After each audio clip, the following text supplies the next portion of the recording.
What's up, guys? Jake sitting up, New Ideas Revolution, down here in the cave. Sitting on the floor. A couple videos for you today. This is the first of two. Second one coming tonight is your Sunday rant. And I'll tell you a little bit about it. It's how do we make life easier for ourselves? And why do we do things to purposely inconvenience ourselves when we know that if we just took a few steps earlier, we'd make life better for ourselves, easier. You have no idea what I'm talking about. But I'm going to recap my day later on tonight. And I'm going to tell you why this has been a trend in my life to try to figure out ways of making life easier. The simplest of stuff. We're going to be talking about getting gas at the right time. We're going to be talking about scheduling your child's haircuts at the right time. We're going to talk about not leaving the house and going to Kohl's on the last day of their coupon sale to get your 10-year-old new clothing because he's too skinny and he needs new clothes. We're going to talk about why do we set ourselves up for a headache. But first, Mount Rushmore. Mount Rushmore. It's Halloween time, folks. Everybody's on YouTube talking about scary movies, so I figure we'll talk about scary movies. Now, I've already done my top four, not low budget. I don't like any low budget movies. My top four, kind of underground scary movies, non-mainstream scary movies that I like. But now I'm going to come at it a little differently, and I think this will be, interesting for me. It was interesting for me to think about because I'm going to talk about my top four, my Mount Rushmore, my top four scariest movies of all time, for me, personally, my personal top four scariest movies of all time. You're not going to agree with them, I'm sure. When it comes to horror, I am very, very, very easy. I am very easy. Everybody's over the jump scare. Why? I like the jump scare. You get that feeling that you want, right? I love it when the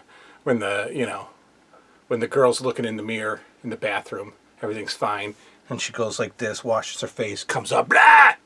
There's something right there. I love that. That never gets old. That's a scary movie, right? You jump. It's good. That's what horror movies are supposed to be. All right, so I was thinking about top four. Here we go. We'll start off with a couple classics, and we'll go in order of appearance. Right? We'll go number one, Nightmare on Elm Street, the original, the first ever. The one that started it all, 1985, Nightmare on Elm Street. All right, why? Why is it scary? Well, I think because in 1985, most of us who saw it back then were 8, 9, 10 years old. Okay? And most of us back then had nightmares as a kid. My kid, Liam, my 10-year-old, has awful nightmares. Maybe 2 or 3 times a year, where he is inconsolable in the morning. They're more, in the middle of the night. They're more like night terrors. And he is, it's heartbreaking, what happens to him. He just absolutely goes nuts. You almost have to lay on top of him. He's climbing the walls. He's terrified. But when he wakes up in the morning, what do we tell him? It's just a dream. Can't hurt you. It's just a dream. But in Nightmare on Elm Street, it wasn't just a dream. So even kids back then watching Nightmare on Elm Street, you could, kids back then watching horror movies, you could say, well, come on, zombies from Return of the Living Dead aren't going to crawl out of the ground, and, Dracula's not real, and the Wolfman's certainly not real. But how do you explain away Nightmare on Elm Street, where if you die in your dreams, you are dead in real life? Every kid was afraid of bedtime. Every kid was afraid of the monster in his closet. Every kid was afraid of the monster under his bed. So you would lull that child to sleep. But now their real nightmares are going to begin when they go to sleep, according to Nightmare on Elm Street. You know, there was something safe about getting tucked into bed at night and going to sleep. And, waking up safe and sound the next morning. But not according to Nightmare on Elm Street. So was it the movie's fantastic, first of all. The movie is a legitimate horror movie. Nightmare Elm Street 2, I liked. The rest, I just like for different reasons. They're not scary, they're silly, they're funny. Freddy's becoming a comedian, a one-liner guy, and it's morphing. But Nightmare on Elm Street 1 is incredible, you know. We had waterbeds when I was a kid, and Johnny Depp being sucked into his waterbed was an absolute nightmare, terrifying scene for me. So I think the concept, especially if you're a kid, the concept is intense. You know, that when mom and dad tuck you into bed at night, you're not safe. You're not safe when you fall asleep. You're not okay. You know, so the kids in the movie trying to force themselves to stay awake. You know, I remember in one of the movies she's just, eating a spoonful of coffee and drinking a Coke. You know, I love that. I think that was like Dream Warriors or something like that. But Nancy in the first one has the Mr. Coffee on her bed, making pots of coffee left and right, to try to stay awake. And again, that is something that you can't avoid as a human. You can't stay awake, right? So imagine knowing that, my God, you've got just a few hours. Maybe you can make it a day or two, maybe. But eventually you're falling asleep and you're in trouble. So that was, that's got me. That's still got me. Nightmare on Elm Street, first one. One of the, top 4 scariest movies of all time, for me. Second one, as we go up the ladder of modern movies. Look, I'm a slasher fan, but slashers aren't scary. They're fun. You know what's coming in a slasher. And so I had to shift, as I got older, I had to shift my interest to, paranormal, ghost stories, scary ghosts. Because then there's still the possibility that this is true, right? There's still the possibility that there might be ghosts. There might be hauntings, Even as adults, you can have your opinions about it, but we don't know for sure if there's ghosts or not, if there's entities and poltergeists and things like that. So when you watch those movies, for me, there's a little bit of realism to them. And a couple of, about 20 years ago or so, my wife and I were living in an apartment, and I was struggling with some anxiety. I was struggling with some depression, and I wasn't sleeping well. And I remember about, it was probably about 3 in the morning, 3:30 in the morning. I was out on the couch in the living room of the apartment with a blanket on, sitting on the couch. I usually lay on the couch, but I was sitting on the couch, blanket over my head.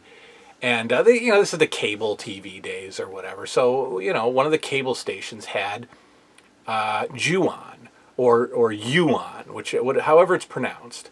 But the Grudge, the Asian version of the Grudge. And when I say Asian, I don't know if it's Japanese. I don't know if the Grudge is Korean. I'm sorry. But the Grudge or Ju-on, Yuan, whatever. We'll call it Ju-on because that's just what I've been saying my whole life. I found that movie. I discovered that movie, and I had no idea what I was watching. I just maybe I turned it on when the sound of the main, the horror image, the Japanese horror image, long hair, white face. I think it's Japanese. I think Ju-on is Japanese. I don't think it's Korean. I could be wrong. I don't know. I think it's Japanese. But I think that that's kind of like the Japanese boogeyman, is the woman with the long hair, and kind of like The Ring and things like that. But I heard that sound. I heard that creaky sound. I can't do it, but it's like, you know what it is. Yeah, I can't do it, but it's that creaky voice, throaty sound that grates on your nerves. And then something I really like about it is the twisty, kind of like robotic-y moves that the monster has. When it's like crawling down the stairs, it's kind of creaking and cracking, and its neck is in a weird position. I love it. I love it. And that movie, like, look, I'm not ashamed to say that movie made me pull the covers over my face a couple of times. I got scared, and I think it was, again, I was in a weird place in my head, and it was the middle of the night, and I was alone, and I got scared. I got legit scared of Ju-on. And there's a couple of scenes in that movie that still get me. There's a television scene where the next victim is kind of hiding in her bed, and she's watching the news, and there's a newscaster, and she's talking blah blah blah blah blah, happy blah blah blah, and then the picture starts to distort, and her face, the newscaster's face starts to distort, and then her mouth gets real stretched out, and I'm like, that's I pulled the covers over my head on that one because it was just so creepy. And I've always been afraid of TVs, right? Ever since Poltergeist. I love TVs, but I think that they're if there is something out there, I think TVs are connected to something. I don't know, whatever. So that TV scene got me. And then there's a security camera scene too, where you kind of see the monster, you kind of see the ghost through a security camera, and then it disappears, only to reappear like right in front of the security camera, as if it's watching the person that's watching the security. It was awful. But that got me. So that's on my list. That's two of the scariest movies I've ever seen. Nightmare on Elm Street for theory, for concept, and Ju-on for just creepiness. All right, next two. This movie, you're not gonna agree with me. I know you're not. But this movie had such build-up. People in theaters were losing their minds over this movie. There was such a build-up to it. And it started crossing, Blair Witch kind of was the found footage initiator, I guess, and then this movie kind of went, mixed a little found footage with a little bit of, and as we morphed into new eras of everybody's on camera and everybody's on their phone, recording, and everybody's posting stuff, I got into that because it was the times, and I needed more than a slasher. So Paranormal Activity, the first one. The build-up, again, was so much that when we finally watched that movie that we ordered, or we got from Netflix, came in the red envelope, we were scared before we put the movie in because the world told us that we needed to be scared of this movie. And we were, I had such anxiety watching this movie, such an anxious feeling in my chest, just waiting for stuff to happen. And the movie is done so, peacefully. The terrifying moments are just peaceful, quiet. Here they come. Look out. Nothing jumpy and nothing. No monster. Just something's here. Something's in your room. Covers are moving. That's all. We'll do a little bit more tomorrow night. We're gonna move the covers this time. I love that. I just love it because then there's that idea that this could be real. So, Paranormal Activity. Again, I know you'll disagree, but it's still on my Mount Rushmore of my scariest movies, the movies that have an impact on me. The final one is I cannot find any physical media for it, and again, it goes along with more modern found footage, but now we take it to almost a social media YouTube style of movie, which again, I like. It's the new genre of horror. I like it. This one is called Hell House LLC. And again, I can't find it on physical media. I think it's on Amazon. I don't know if you have to pay for it or not. I'm not sure. But Hell House LLC is awesome.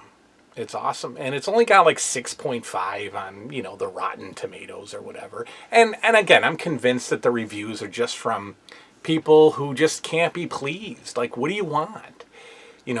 What else can be done in horror? I don't want gore.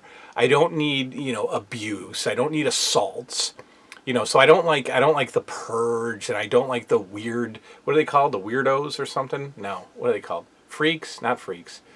Crazies. The crazies. I don't like that. I don't like people breaking into people's houses and terrorizing. That's not horror. That's stuff that happens on Saturday nights.